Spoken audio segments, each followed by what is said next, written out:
কি খবর আমার ট্রেডার ভাইরা?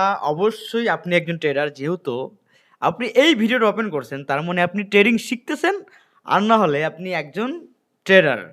আজকে না হোক কালকে, কালকে না হোক পরশুদিন, আপনি ঠিকই একদিন না একদিন, আমার বিশ্বাস আপনি অনেক বড় ট্রেডার হবেন। কারণ পৃথিবীতে এখনো অনেক মানুষ আছে যারা মেয়েদের সাথে প্রেম করতেছে, মেয়েদের নিয়ে আড্ডাবাজি করতেছে, নেশা করতেছে, সেটা করতেছে। আপনি কি করছেন? আপনি ট্রেডিং শিখতেছেন। তার মানে আপনি ট্রেডিং শিখবেন, আপনি একজন প্রফেশনাল ট্রেডার হবেনই। সো আজকের ভিডিওটা খুবই ইন্টারেস্টিং একটা ভিডিও, যেটা আপনার জানা দরকার, সবারই জানা দরকার যদি ট্রেডিং শিখতে চান। সেটা হচ্ছে ট্রেডিং সাইকোলজি। ট্রেডিং সাইকোলজি কি সেটা আজকে জানবো। আমি একদম ভিডিও বানাই, কোনো এডিট মিডিট কিচ্ছু করি না। সুতরাং আমার ভিডিওতে হয়তো অনেক ভাইস থাকবে না, জাস্ট ভিডিও আপনাদের সামনে আমি প্রেজেন্ট করি। তো চলেন ভিডিওটা শুরু করি। ভিডিওটা শুরু করার আগে প্লিজ আমার চ্যানেলটা সবাই সাবস্ক্রাইব করবেন।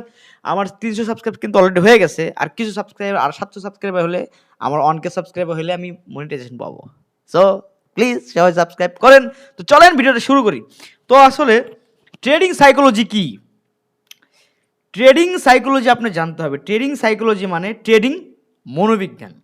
এখন ট্রেডিং সাইকোলজি কেন ইম্পর্টেন্ট? ট্রেডিং সাইকোলজি কি? ট্রেডিং সাইকোলজির মানে হলো ট্রেড করার সময় আপনার মনোভাব, আপনার আবেগ, আপনার ভয়, আপনার লোভ ইত্যাদি কিভাবে সিদ্ধান্তের প্রভাব ফেলে, সেইগুলোই হচ্ছে আপনার একটা নিয়ন্ত্রণের প্রভাবকেই হচ্ছে ট্রেডিং সাইকোলজি বলে। এখন আসেন, কেন ট্রেডিং সাইকোলজি এতটা গুরুত্বপূর্ণ? ট্রেডাররা বারে এক কথায় বলে আপনি ট্রেডিং সাইকোলজি শিখতে হবে, জানতেই হবে ট্রেডিং সাইকোলজি কি, এটা 100% জানতে হবে। কারণ 90% ট্রেডাররা, মানে 90% ট্রেডার লসে যায়, মনোভাবে ব্যর্থ হয়। মানে যদি বিশ্লেষণ করি, সবচেয়ে বড় শত্রু হলো লোভ, ভয়, প্রতিশোধের নেশায় পাগল হয়ে ওভার ট্রেড করা, ওভার কনফিডেন্স হওয়া। ঠিক আছে, সিস্টেম জানা না থাকলে, মন ঠিক না থাকলে আপনি ট্রেডিংয়ে কোনোদিনও জেতা সম্ভব না ভাই। এর জন্য আপনার ট্রেডিং সাইকোলজি জানতে হবে। এখন আসেন, সাধারণত মানসিক কিছু ভুল থাকে আমাদের। ভুল মনোভাব, ফলাফল জিরো।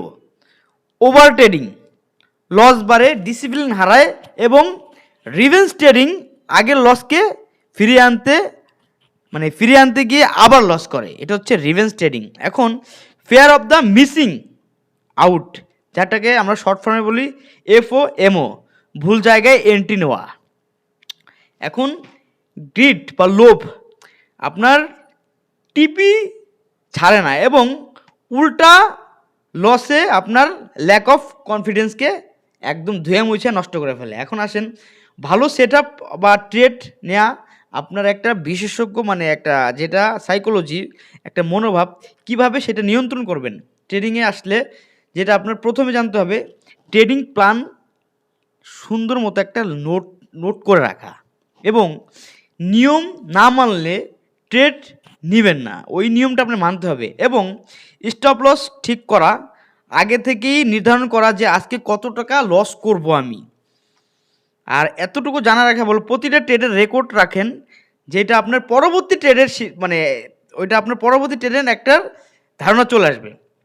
এখন মানে আপনার প্রতিটা ট্রেডকে রেকর্ড করে শেখার জন্য আপনার ফলো নয়, প্রতিক্রিয়ার ফোকাস, ভালো একটা ফোকাসে আপনি নিজেকে মনোভাব করবেন। যেমন লাভ লস নয়, নিয়ম মানার হচ্ছে সবথেকে বড় চেষ্টা হচ্ছে আপনার বিরতি নয়।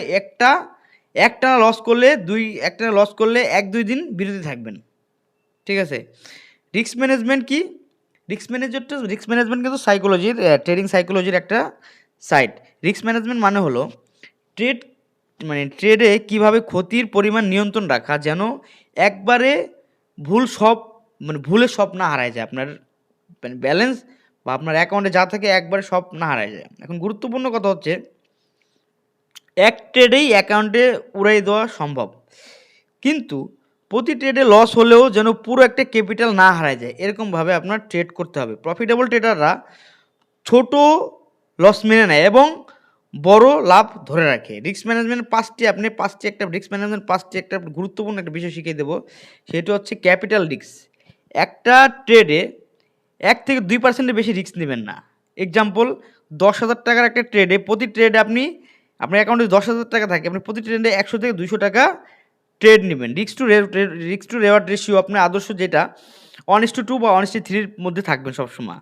হ্যাঁ, মানে আপনি stop loss are always use SL, ঠিক আছে? এসএল ছাড়া আপনি ট্রেড মানে বোমার উপরে দাঁড়িয়ে থাকা, বুঝছেন? পজিশন সাইজ এসএল কত দূর রাখবেন সেটার একটা প্রভাব, সেটার উপর নির্ভর করে আপনার লট সাইজ কতটুকু হবে, ঠিক আছে? সো ভুল লট সাইজ, বড় লট সাইজ ডিফিনেশন, আপনার একসাথে অনেক ট্রেড নেবেন না কখনো, পুরো টাকা একসাথে ট্রেডে ঢেলে দেবেন না। সবসময় আপনি রিস্ক ম্যানেজমেন্ট এর 3টে টিপস ফলো করবেন। টানা 3টা লস করলে বিরতি নেবেন। উইক অ্যান্ড ইন্ডের পারফরমেন্স রিভিউ দেখে এসএল মন কখনো খারাপ করবে না, কারণ এটা নিয়মের অংশ। টাকা বাঁচতে হলে আপনার মার্কেট কখনো ফুরাবে না, ঠিক আছে?